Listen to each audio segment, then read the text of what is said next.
EMI எல்லா விதமான பிரச்சனைகளும் ஒரு மனுஷன் ஃபேஸ் பண்ண வேண்டியது இருக்கு.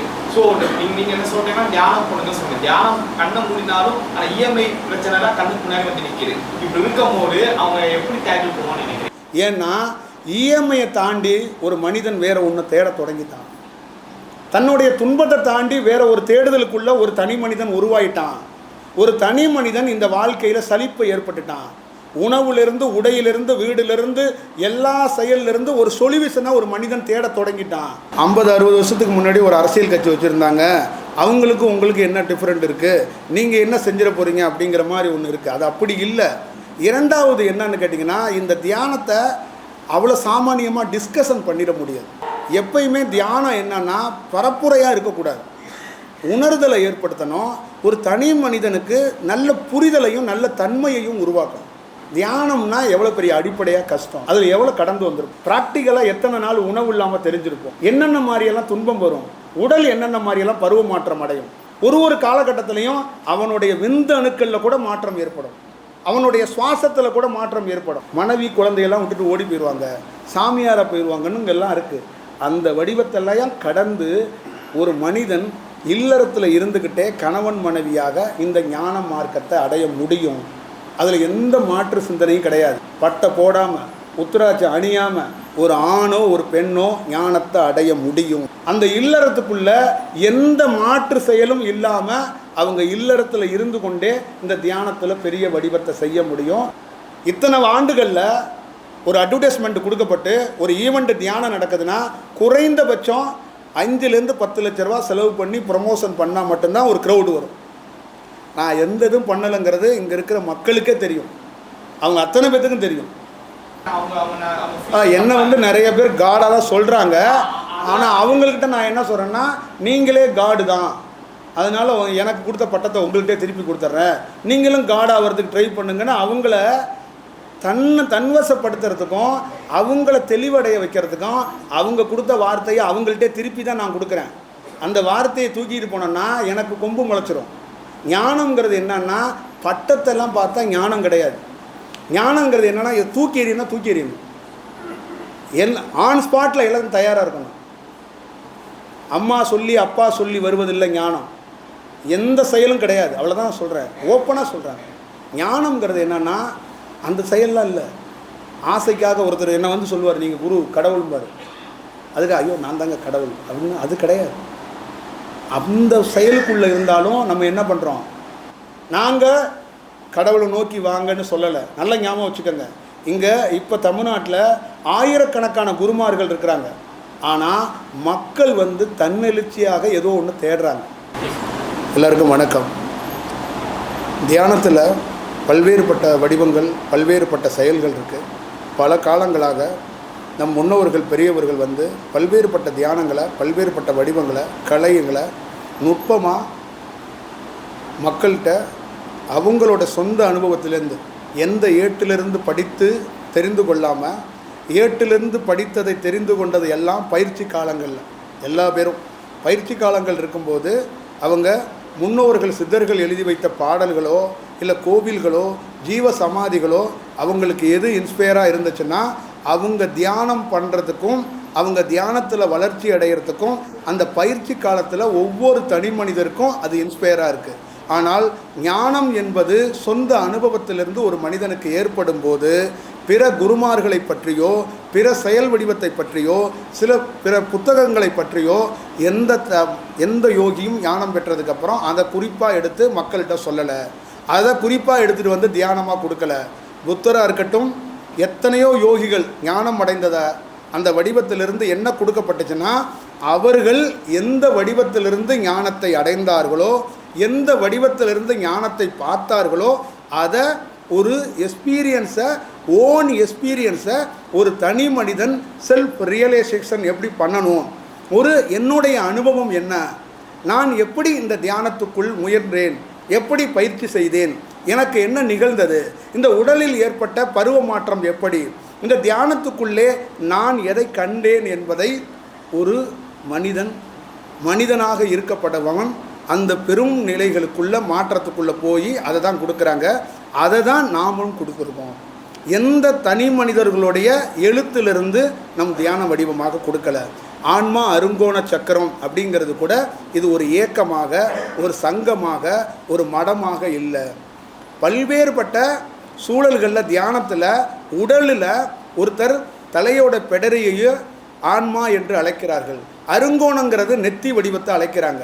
இது ரெண்டையும் ஒரே இடத்துல நரம்பு வடிவத்தை ஒரு மையத்தில் இருந்து சேர்க்கறதுக்கு பேர் ஆன்மா அருங்கோண சக்கரம்னு பேர்.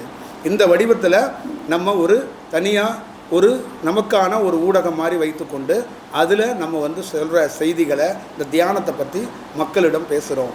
எந்த கட்டணமும் யாரிடமும் பெறுவது இல்லை. தியானத்துக்கு நான் பல்வேறுபட்ட துன்பத்திலையும் துயரத்திலையும் போராடிய போது கட்டணத்தால் இறைவனை நான் அறியவில்லை, கட்டணத்தால் இறைவனை நான் பார்க்கவில்லை. இந்த உயர்ந்த தியானத்தை எந்த செல்வம் கொண்டும் நான் பார்க்கல. துயரத்தில் துன்பத்தில் மரணமடைகிற ஸ்டேஜுக்கு கூட போய், மரணமடைகிற தருவாயில் கூட போய் இந்த தியானத்துக்குள்ள ஒரு வடிவத்துக்குள்ள நமக்கு ஒரு அனுபவம் கிடைச்சிச்சு. அப்போ அந்த அனுபவத்திலிருந்து, அந்த செயலிலிருந்து நம்ம என்ன கற்றுக்கொண்டோம் என்றால், இந்த தியானம் என்பது செல்வத்தால் கிடைக்கிற விஷயம் அல்ல. இறை என்பதோ, இறை ஆற்றல் என்பதோ ஒரு மனிதன் ஆசையால் செய்யக்கூடாது. அந்த ஆசையிலிருந்து விடுபட்டு ஒரு தனி மனிதனுடைய மாற்றத்துக்கு விட்டுடணும் அப்படிங்கிற செயலில் தான் எந்த மாணவர்களிடமும் எந்த கட்டணமும் நம்ம வாங்கிறதில்ல. நம்மள்கிட்ட தியானம் பழகிற மாணவர்கள் நம்ம நடத்துகிற ஈவெண்ட்டை, நம்ம நடத்துகிற அந்த ஹாலோ சாப்பாடையோ நீங்கள் ஒவ்வொரு மாணவரும் சாப்பாட்டுக்கு கொடுத்துருங்க, தங்கிறதுக்கு கொடுத்துருங்க அதெல்லாம் சொல்லுவாங்க. அது கூட இருக்கக்கூடாது. என்னிடம் தியானம் கற்றுக்கிற வர்ற மாணவர்கள் 200 பேர் 300 பேர் வந்தாங்கன்னா அதில் 2 மாணவர்கள் 3 மாணவர்கள் ரெகுலராக வருகிறவர்கள், நல்ல தன்மையில் இருப்பவர்கள், அவர்கள் முன் வந்து அவர்கள் அதுக்கு சரியாக இருப்பாங்களான்னு பார்த்து தேர்வு பண்ணி தான் அந்த செயல் வடிவத்தை ஒரு மாணவர்கிட்டே 2 மாணவர்கிட்டே ஒப்படைக்கிறோம். ஆனால் மீதி இருக்கிற அத்தனை மாணவர்களும் அந்த தியானத்தை கற்றுக்கிறது மட்டும்தான் அவங்களோட நோக்கமாக இருக்கணும். பொருளாதாரத்தை பற்றியோ இல்லை செயல் வேறு எந்த செயலை பற்றியும் எந்த மாணவர்கள்ட்டையும் நாமளும் உரையாடுகிறது இல்லை. அவங்களும் நம்மக்கிட்ட அது சம்மந்தமாக எந்த கேட்டதும் கிடையாது. நிறைய மாணவர்கள் என்னிடம் பெங்களூரில், கர்நாடகாவில், ஆஸ்திரேலியாவில், அமெரிக்காவில், ஜெர்மனில் எல்லா இடத்துலையும் மாணவர்கள் இருக்கிறார்கள். அவர்கள் வியர்ந்து போய் கேட்டது, கட்டணம் இல்லாமல் எப்படி இந்த தியான வகுப்பு நடத்த முடியும், கட்டணம் இல்லாமல் எப்படி இதை சாத்தியப்படுத்துறீங்கன்னா, கட்டணம் இல்லாதனால தான் நானே ஞானம் அடைந்தேன். எனக்கு கட்டணம் கட்டி இறைவன் எனக்கு ஞானத்தை கொடுத்துருந்தாருன்னா நானும் கட்டணத்தை வாங்கிக்கிட்டு உங்களுக்கு ஞானத்தை கொடுத்துருப்பேன். அதுக்கான வாய்ப்புகள் அங்கே இல்லை. நான் கண்டபோது அந்த இறைத்தன்மையை, இறை ஆற்றலை, ஞானத்தை செல்வத்தால் நான் காணவில்லை. செல்வத்தால் இறைவனை பெறவே முடியாதுங்கிறத நான் கற்றுக்கிட்டேன். செல்வத்தால் தலைகீழாக நின்னா கூட 1000 கோடிகளை கொண்டு கொட்டினா கூட ஞானத்தை மட்டும் அடையவே முடியாது. ஞானத்தை அடைவதற்கு ஒரு மனிதன் பியூர் சரண்டர், அப்போ தான் அவனுடைய ஒரிஜினல் சோல், அந்த உண்மையான அந்த சோலை அந்த ஒரிஜினாலிட்டியை அவன் பார்க்க முடியும். இதுதான் செயல். இப்போ என்னுடைய வடிவத்தில் பல தியானம் இருக்குது. சுவாசத்தை தொந்தரவு பண்ணாமல் தியானம் செய்யணும். அப்போ கவனித்தல், சுவாசத்தை கவனித்து தியானம் பண்ணணும். அந்த கலையை தான் நம்ம கொடுக்குறோம். 3 வடிவத்தில் தியானம் கொடுக்குறோம். 3 வேளை மாதிரி. காலையில் அதிகாலையில் 4 மணிக்கு ஒரு தியானம் கொடுக்குறோம், மத்தியானம் 1 மணிக்கு ஒரு தியானம் கொடுக்குறோம், இரவு 7 மணிக்கு ஒரு தியானம் கொடுக்குறோம். இந்த 3 தியானத்துக்கும் 3 விதமான மந்திரங்கள் கொடுக்குறோம். 3 விதமான சரணாகதி தத்துவத்தை, ஒரே மந்திரத்தை சரணாகதியாக கொடுக்குறோம். இதுக்குள்ள அந்த சேனல்லையே வெளிப்படையாக அந்த மந்திரத்தை கொடுத்துட்டோம். யார் வேணாலும் பயன்படுத்திக்கலாம், யார் வேணாலும் ஒரு செயல் வடிவம் செஞ்சுக்கலாம். அப்படி தான் நம்ம ஒரு செயல் வடிவமாக பயணமாக போகிறோம்.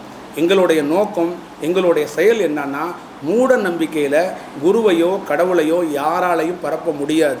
பரப்புவது நோக்கமல்ல. மதம், ஜாதி இதெல்லாம் அப்பாற்பட்டது தான் தியானம். தியானம் என்பது என்ன அங்கே கிடைக்கிது அப்படின்னா, ஒரு மனிதனை அவனுக்குள்ளே இருக்கின்ற அந்த தன்மை அப்படின்னு சொல்கிற அந்த அலைவரிசைங்கிறத அறியறதுக்கான ஒரு வாய்ப்பை உருவாக்கிக்கணும். அங்கே ஜாதியை பார்த்தாலோ, மதத்தை பார்த்தாலோ, மொழியை பார்த்தாலோ அவர் ஒரு ஆசிரியராக இருக்கிறார் என்று தான் அர்த்தம். அவர் ஞானம் அடையவில்லை என்று தான் அர்த்தம். அதுக்குள்ளே எந்த செயல் வடிவமும் இருக்கக்கூடாது. என்கிட்ட இஸ்லாமியர் இருக்கிறாங்க, கிறிஸ்துவர் இருக்கிறாங்க, மற்ற நம்ம மதத்துக்குள்ளே இருக்கிறவங்களும் இருக்கிறாங்க. நாம் எப்பொழுதும் மதம் சார்ந்து இந்த செயல் வடிவம்லாம் இல்லை. அவங்க அத்தனை பேருக்கும் தெரியும்.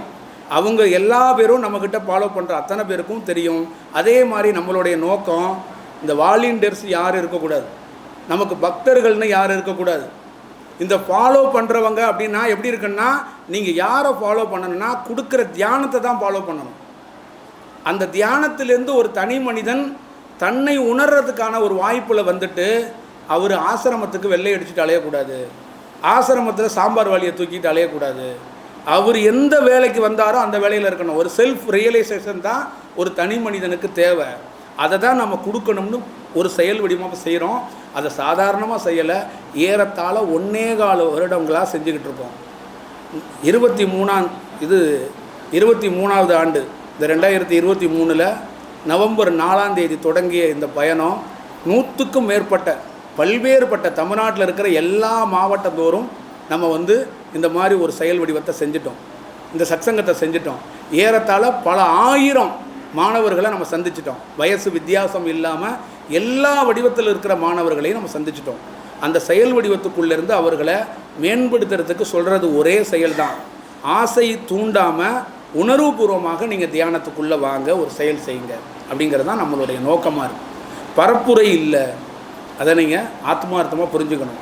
இதில் ஞானத்துக்குள்ளே போட்டி, பொறாமை, குரு, செயல் இதெல்லாம் இல்லை. உணர்ந்து, ஞானம் என்பதை உணர்ந்து செயல்படுறது, உணர்ந்து ஒரு வேலையை செய்யணுங்கிறது தான் அதோடைய நோக்கமாக இருக்குது. இங்கே இருக்கிற அத்தனை பேருக்கும் உங்களுக்கு தெரியும், நான் முதல் முறையாக உங்களை சந்திக்கிறேன். இங்கே ஏறத்தாழ 140 பேருக்கு மேலே இருக்கிறீங்க. இதில் என்னிடம் ரெகுலராக வர்றவங்க 15லேருந்து 16 பேர் இருப்பாங்க. பாக்கி 135 பேரும் என்னை முதல் முறையாக சந்திக்கிறவர்கள். அவர்கள் அனைவரும் என்னுடைய காணொளியையோ என்னுடைய தியானத்தை பற்றி கேள்விப்பட்டு நீங்கள் வந்திருக்கிறீங்க.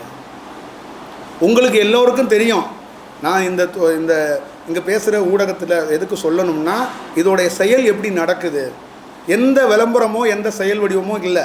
அதே மாதிரி எமக்கு ஒன்று உணர்த்தி தியானத்திலேருந்து கண்டறிந்து தான் ஒரு கிளாஸை கண்டக்ட் பண்ணுறோம். வேறு மாதிரி எந்த வடிவத்துக்குள்ளேயும் போகிறது கிடையாது. நான் ஒரு கிளாஸை தமிழ்நாட்டில் இருக்கிற பல்வேறுபட்ட பகுதிகளில் நம்ம பண்ணிட்டோம். ஒவ்வொரு நாளும் ஒவ்வொரு இடத்துக்குள்ளே போகிறது எப்படின்னா, அந்த இடத்துக்குள்ளே பண்ணலாமான்னு உணர்ந்து போய் தான், உணர்த்தி தான் ஒரு இடத்துக்குள்ளே போவோம். அப்போ ஆத்மார்த்தமாக அங்கே ஒரு வேலை செய்வோம். அந்த வேலையில் நம்ம கொடுக்குற உணவு கூட எப்படின்னா தியானமாக இருக்கணும். அது அன்னதானமாக இருக்கக்கூடாது, கொடுக்குற உணவு கூட தியானமாக இருக்கணும். ஒரு தனி மனிதர் என்னை பார்த்தாங்கன்னா திருப்பி என்னை பார்க்க கூட வர வேண்டாம். ஆனால் ஏதோ ஒரு இன்ஸ்பிரேஷனில் அவங்க செய்ய போகிற வேலை என்னன்னா, அவங்களே அவங்கள ரியலைசஸ் பண்ணணும். அதுதான் எங்களோட நோக்கம், அதான் எங்களோட செயல். எங்களுக்கு இந்த பிரபஞ்சத்தில் பிரபஞ்சமாக கடவுளாக நினச்சி நாங்கள் வழிபடுற பிரபஞ்சம் எந்த இடத்துலையும் ஆள் சேர்க்கறதுக்கோ மதத்தை பரப்புறதுக்கோ எங்களுக்கு எந்த வித்தையும் கற்றுக் கொடுக்கல. இதோடைய செயல் வடிவம் இந்த தத்துவத்தை ரொம்ப டீட்டெயிலாக பேசி விவாதிக்க வேண்டிய காலம் வந்திருக்கிறது. 2 புத்தகம் தமிழில் எழுதியிருக்கிறோம். ஆன்மா அருங்கோண சக்கரம் குரல்னு வெப்சைட்டில், ஆன்மா அருங்கோண சக்கரம் வெப்சைட்டுங்கிற வெப்சைட்லேயே இருக்குது. அந்த செயல் வடிவத்துக்குள்ளே என்னுடைய இந்த செயல் வடிவத்தெல்லாம் பார்க்குறதும் என்னுடைய மாணவர்கள் தான் பார்த்துக்கிட்டு இருக்காங்க. அவர்களுக்குள்ளே என்னென்னா பக்தர்கள் இதெல்லாம் இல்லை, ஒரு தியானத்தை பண்ணுறாங்க, ஒரு செயல் வடிவத்துக்குள்ளே இருக்கிறாங்க, மாற்றத்துக்குள்ளே அடைகிறாங்கன்னா அந்த மாணவரை வெளியில் அனுப்பிச்சிட்டு இன்னொரு மாணவரை அந்த இடத்துக்குள்ளே ஒரு செயல் வடிவம் செய்ய வைக்கிறோம். அப்போ யாருமே ஒரு வேலையாக ஒரு செயல் வடிவமாக அங்கே செய்கிறதில்ல. இதோடைய நோக்கம் என்னன்னா, நோக்கம்லாம் இது இல்லை, இது இயற்கையாக நவர்ந்து போக சொல்லிக்கிட்டு இருக்கு. நவர்ந்து நம்ம போகிறோம். இது எவ்வளோ தூரம் நவர்ந்து போக சொல்லுதோ அவ்வளோ தூரம் போவோம். நவர்ந்தது போதும், ஒரு இடத்துல உட்காந்துருன்னா நம்ம அந்த உடலை வச்சுக்கிட்டு உட்காந்துருவோம். அவ்வளோதான் செயல். ஈசா யோகாவும் இந்த மாதிரி தியானத்துலேருந்து ஆரம்பித்தாங்க. ஸோ அவங்களுக்கும் உங்களுக்கு என்ன மாதிரியான டிஃப்ரெண்ட் இருக்குது சார்? இல்லை, இது எப்படின்னா 50-60 வருஷத்துக்கு முன்னாடி ஒரு அரசியல் கட்சி வச்சுருந்தாங்க, அவங்களுக்கும் உங்களுக்கு என்ன டிஃப்ரெண்ட் இருக்குது, நீங்கள் என்ன செஞ்சிட போகிறீங்க அப்படிங்கிற மாதிரி ஒன்று இருக்குது. அது அப்படி இல்லை. அவருக்கு ஒரு அனுபவம் ஏற்பட்டிருக்கு, அவருக்கு ஒரு செயல் வடிவம் இருக்குது, அந்த தியானத்தை கொடுத்துருக்குறாங்க. நம்மளை பொறுத்தளவுக்கு என்ன சொல்கிறோம்னா, இந்த உண்மையான தியானம் என்பது ஒரு ஆர்கனைசேஷன் மாதிரி ஒரு வேறு மாதிரி ஒரு வடிவத்துக்குள்ளே செயல்படுறத தவிர்க்கப்படணும் அப்படின்னு நம்ம நினைக்கிறோம். ஒன்று. இரண்டாவது என்னன்னு கேட்டிங்கன்னா, இந்த தியானத்தை அவ்வளோ சாமானியமாக டிஸ்கஷன் பண்ணிட முடியாது, ஒரு புரிதலை ஏற்படுத்திட முடியாது. எப்பயுமே தியானம் என்னன்னா பரப்புரையாக இருக்கக்கூடாது, உணர்தலை ஏற்படுத்தணும். ஒரு தனி மனிதனுக்கு நல்ல புரிதலையும் நல்ல தன்மையையும் உருவாக்கணும். அதுதான் ரொம்ப முக்கியம்னு நினைக்கிறேன். அது ஏற்படணும். அதுதான் ரொம்ப அவசியமான செயல். நம்ம அனுபவத்தை அப்படியே ஷேர் பண்ணுறோம். என்ன ஷேர் பண்ணுறோம்னா, தியானம்னா எவ்வளோ பெரிய அடிப்படையாக கஷ்டம், அதில் எவ்வளோ கடந்து வந்திருப்போம், ப்ராக்டிக்கலாக எத்தனை நாள் உணவு இல்லாமல் தெரிஞ்சிருப்போம், என்னென்ன மாதிரியெல்லாம் துன்பம் வரும், உடல் என்னென்ன மாதிரியெல்லாம் பருவ மாற்றம் அடையும், காற்று, மழை, பனி, வெயில், இதெல்லாம் பருவ மாற்றம் இருக்குல்ல. இதே மாதிரி தியானம் பண்ணுற ஒவ்வொரு மனிதனும் பருவ மாற்றம் அடைவான். ஒவ்வொரு மனிதனும் இலை உதிர் காலம் மாதிரி இலை உதிர்வான். ஒரு காலகட்டத்திலையும் அவனுடைய விந்து அணுக்களில் கூட மாற்றம் ஏற்படும், அவனுடைய சுவாசத்தில் கூட மாற்றம் ஏற்படும். அப்போ அந்த வடிவத்தில் இருந்தெல்லாம் கையாளணும். அதே நேரத்தில் இந்த தியானம் என்பது ஒரு இல்லறத்தில் இருக்கிறவங்க மனைவி குழந்தையெல்லாம் விட்டுட்டு ஓடி போயிடுவாங்க, சாமியாரை போயிடுவாங்கன்னு இங்கெல்லாம் இருக்குது.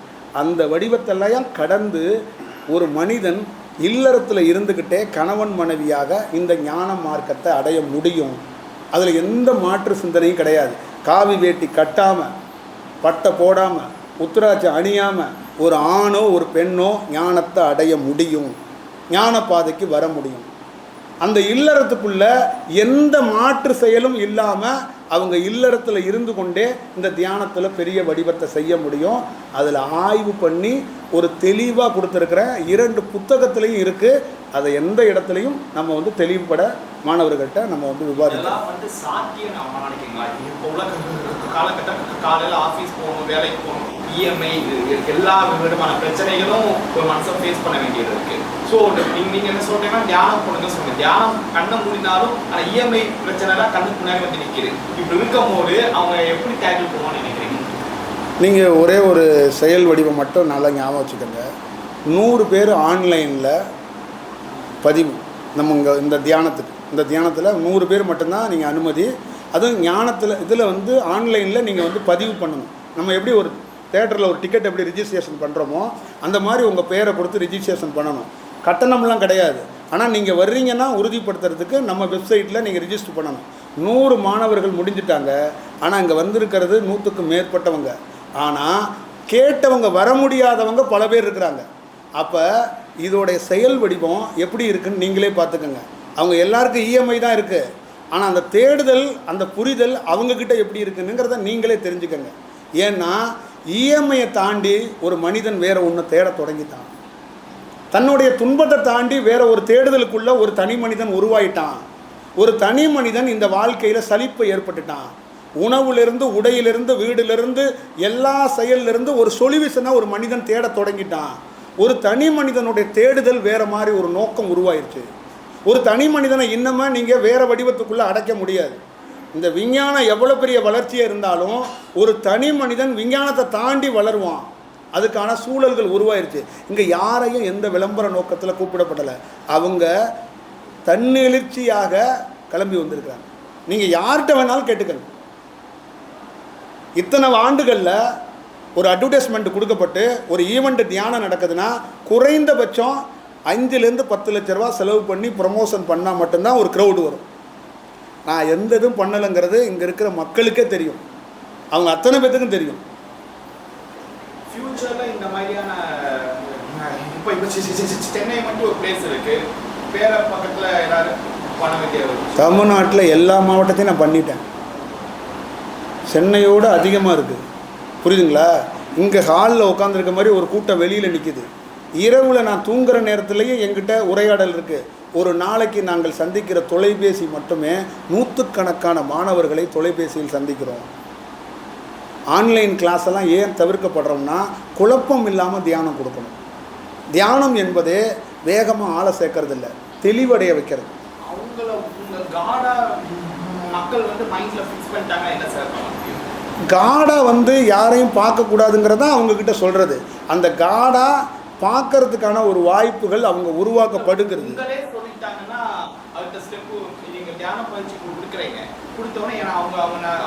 என்ன நிறைய பேர் காடாக தான் சொல்கிறாங்க. ஆனால் அவங்கக்கிட்ட நான் என்ன சொல்கிறேன்னா, நீங்களே காடு தான், அதனால் எனக்கு கொடுத்த பட்டத்தை உங்கள்கிட்டே திருப்பி கொடுத்துட்றேன், நீங்களும் காடாக ஆகிறதுக்கு ட்ரை பண்ணுங்கன்னா அவங்கள தன்வசப்படுத்துறதுக்கும் அவங்கள தெளிவடைய வைக்கிறதுக்கும் அவங்க கொடுத்த வார்த்தையை அவங்கள்ட்டே திருப்பி தான் நான் கொடுக்குறேன். அந்த வார்த்தையை தூக்கிட்டு போனோன்னா எனக்கு கொம்பு முளைச்சிரும். ஞானம்ங்கிறது என்னன்னா பட்டத்தெல்லாம் பார்த்தா ஞானம் கிடையாது. புரியுதுங்களா? ஞானம்ங்கிறது என்னன்னா ஒரு மனிதன் புகழுக்கு அடிமையாகிட்டால் கூட அது ஞானம் கிடையாது, அது பேர் டீச்சிங்னு பேர். ஞானங்கிறது என்னென்னா, இது தூக்கி எறியணும், தூக்கி எறியணும். ஆன் ஸ்பாட்டில் எல்லாம் தயாராக இருக்கணும்.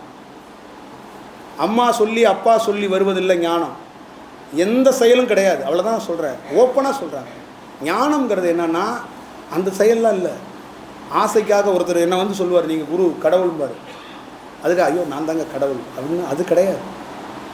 அந்த செயலுக்குள்ளே இருந்தாலும் நம்ம என்ன பண்ணுறோம், நம்மளே நம்ம ஏமாற்றிக்கிறோன்னு அர்த்தம்.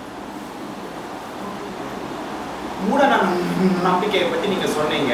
இப்போ கோயில்களை வந்து 100 ரூபா டிக்கெட்டு 200 ரூபா டிக்கெட்டுன்னு ப்ராசஸ் பண்ணுறாங்க. உங்களுடைய ஒப்பீனியன் என்ன? இல்லை, 100 ரூபா டிக்கெட்டு 200 ரூபா டிக்கெட்லாம் காலங்காலமாக நடக்குது. இது இன்னும் ஒரு 3 வருடத்தில் 2 வருடத்தில் நிச்சயமாக அந்த 100 ரூபா டிக்கெட்டு கவுண்டர்லாம் இருக்கும். ஆனால் அங்கே 100 ரூபாய்க்கு டிக்கெட் எடுத்து ஆள் போக மாட்டாங்க. ஏன்னா நிச்சயமாக பாருங்கள், கோவில்கள் எல்லாம் கண்டிப்பாக மக்கள் தவம் செய்வாங்க. ஒரு ப்ராப்பராக சத்தம் இல்லாத கோவில்கள் தமிழ்நாட்டில் இல்லை, இந்தியாவில் உருவாகும். ஒரு ப்ராப்பரான ஒரு தனி மனிதன் மெடிடேஷன் கண்டிப்பாக பண்ணுவாங்க. அது இயற்கையாக நடந்தே தீரும். நாங்கள் எந்த புஷ் பண்ணலை. இந்த தேடுதல் மக்கள்கிட்ட தண்ணி எழுச்சியாக வந்திருக்கு. நாங்கள் கடவுளை நோக்கி வாங்கன்னு சொல்லலை. நல்ல ஞாபகம் வச்சுக்கோங்க. இங்கே இப்போ தமிழ்நாட்டில் ஆயிரக்கணக்கான குருமார்கள் இருக்கிறாங்க. ஆனால் மக்கள் வந்து தன்னெழுச்சியாக ஏதோ ஒன்று தேடுறாங்க. அதை நல்லா உணர்ந்துக்கணும். மக்கள்கிட்ட ஒரு தேடுதல் தொடங்கிருச்சு. மக்கள்கிட்ட ஆசைகள் இருந்த காலம் ஒரு காலம். ஆனால் இப்போ ஆசையை தாண்டி ஏதோ ஒரு எக்ஸ்பீரியன்ஸை, இந்த வாழ்க்கையில் எங்கேயோ ஒரு மிஸ்டேக் இருக்குன்னு ஒரு பொண்ணோ ஒரு ஆணோ நினைக்கிறாங்க. ஏதோ ஒரு செயலுக்குள்ளே நம்ம ஏதோ ஒரு மிஸ் ஆகிறோம், இல்லை மிஸ்மேட்ச் ஆகுது அப்படிங்கிறத யோசிக்கிறாங்க. அப்போ வெறும் என்னுடைய போதனைக்கெல்லாம் இவங்க இல்லை. அவங்க இன்றைக்கி உங்களுக்கு தெரியும் எவ்வளோ பெரிய டெக்னாலஜி இருக்குது, எவ்வளோ பெரிய அறிவு சார்ந்த, எல்லார் கையிலையும் ஆண்ட்ராய்டு மொபைல் இருக்குது, எல்லாமே எல்லாம் பார்க்க முடியும். அப்போ இவங்களெல்லாம் பிரெயின் வாஷ் எல்லாம் பண்ண முடியாது. புரியுதுங்களா? இவங்கெல்லாம் கடவுளுக்கே கிளாஸ் எடுக்கிறவங்க. நீங்கள் போய் இவங்களெல்லாம் போய் சாதாரணமாக போய் ஏமாற்றிக்கலாம் முடியாது. அதெல்லாம் மக்கள்கிட்ட வந்து நிகழாது. மக்கள்லாம் தெளிவாக ஒரு வேலை செஞ்சுக்கிட்டு இருக்காங்க. இப்போ இந்த கூட்டம் இதெல்லாம் எதை வச்சு நம்ம சொல்கிறோம்னா, அவங்களே தேட தொடங்கியிருக்காங்க. இதுதான் செயல்.